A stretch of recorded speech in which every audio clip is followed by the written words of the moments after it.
The code of silence was starting to crack. By the time Anthony Arevalos was sent to prison, San Diego police officers had had enough. The code couldn't keep them quiet anymore. The only way we're going to prevent that from happening again is by restructuring the San Diego Police Department. This was the first officer to speak with us on camera. He asked that we hide his identity out of fear of retaliation. Nearly a dozen officers had been speaking to us behind the scenes, saying things like bad cops were being protected. They said that protection came from the very top of the department. The decision makers are the ones that have this nepotism, this buddy system, the golden boy system. That's where it starts. What do these friendships and these connections mean for the public when it comes to the community and its police department? It means the public has a corrupt police department. That's what it means. That's what it is. The officer mentioned one case where gang unit detectives covered their colleague's DUI. One of the detectives was under the influence of alcohol, driving, and hit an electrical box. The group of detectives and sergeants that covered it up are still there. If you look hard through this grainy surveillance tape, you can see the crash. A car spins out of control, the headlights briefly glaring into the camera. Court records show the SDPD's internal investigation into the crash identifies a number of sergeants and officers, some of whom worked with Arevalos, who were referred for criminal charges. The records show a Sergeant English and his subordinate, Officer Witt, intentionally falsified police reports. The record says they admitted it, and they were never charged either criminally or administratively. In California, falsifying a police report is a felony. Ironically, Anthony Arevalos seems to offer a reason why this kind of corruption was tolerated. He said everyone involved was in the club. Did that also go to deputy district attorneys? Of course. And San Diego city attorneys? Of course. And their investigators? Yes. There were other scandals that appear to fit the profile Arevalos describes. Take the ticket-fixing scandal. A San Diego County deputy DA got probation. The San Diego cop who made her traffic citation disappear no longer works for the department. But scandals like this one were about to fade into the background. A familiar symptom of the code of silence was about to reveal itself. Another cop was arrested and charged with sexual battery and false imprisonment, crimes prosecutors say he committed while on duty.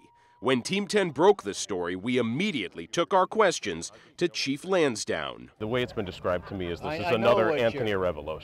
It's not. It's very active right now. Okay. Has he been suspended? Yes. I mean, suspended. He's taken away his police powers, and he's not at work. In later interviews, the chief downplayed the severity. This is not skin-to-skin touching. These are improper searches. I'm hearing the exact opposite, that this was Arevalos squared. I don't know of any women that came forward and said they actually had sex with Mr. Arevalos, but that's what I'm hearing on this one. Women came forward to tell their stories. We were talking and he was like, you know that I could take you to jail. I was like, but I wasn't driving the car. I didn't do anything. He was like, well, if you go down on me, I won't take you to jail. We pulled up to my house and I gave him oral sex. He drops his hands towards his growing area and thrusts his hips and says, just touch it. There were immediately questions about Officer Christopher Hayes' training and vetting. His father-in-law, Mark Jones, was an assistant chief. Chief Lansdowne tried to diffuse the scrutiny. I think we do an incredibly good job, and people want to play the blame game and they want to criticize, but they don't understand the system. Hayes resigned from the department to fight his criminal case. He says he is innocent. So does former officer Donnie Moncrief, who was investigated for sexual misconduct.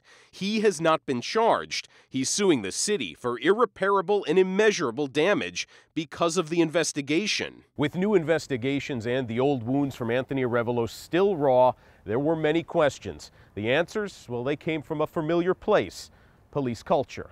How about if you have sex with me? I mean, that's what he said, right in front of the younger officer. Attorney Joe Dix described a night 14 years ago in the gas lamp. A woman described in a legal declaration what happened when she was taken into custody by a San Diego police training instructor and the officer he was mentoring. She claims the supervisor said she wasn't sober. She said, quote, I was handcuffed from behind. He patted down my buttocks. And then she says he put her in the police car. She claims, quote, the supervisor asked if I would have sex with him. The young trainee looks shocked. I told the supervisor, no way. Her declaration says the supervisor had the trainee book her. This is direct evidence that it's being passed on from senior officer to junior officer. The poster child of corrupt cops, Anthony Arevalos himself, described his training similarly. How early on in your training did this occur? Since day one. There were also new questions about the group charged with investigating the type of sex scandals plaguing the department. This series of frat house-style posters hung in the sex crimes office as Arevalos patrolled the city. Two make light of women victimized by the date rape drug Rohypnol. Others celebrate sex acts, binge drinking, and the female anatomy. Two female sex crimes detectives even filed lawsuits claiming sexual harassment in the sex crimes unit. The man in charge of that unit was someone you may remember, former Arevalos supervisor Rudy Tai. They would go out and, I guess you could call it, party together, go drinking, go bar hopping, go see women together. Throughout it all, the public's police watchdog also proved to be toothless. A San Diego grand jury concluded the Citizens Review Board is failing in its mission as the public's watchdog of the San Diego Police Department. Current and former board members talked to Team 10. The people's check of the police department doesn't work. Correct. It's not working. There is no check. I think there's a lot of opportunities for officers who are given a lot of authority to abuse that authority. The board's own data shows that in 2001, it reviewed as many as 133 allegations against officers. By 2009, that dropped to 46. The city was about to literally pay the price. Coming up. To me, it seems like I'm being stalked by the city. A victim under surveillance. For people who would say that it's insensitive for the city attorney to put a sexual assault victim under surveillance, you say what? It's not being insensitive, it's preparing for trial. San Diego on the hook for millions when Team 10 investigates police power and a culture of corruption continues.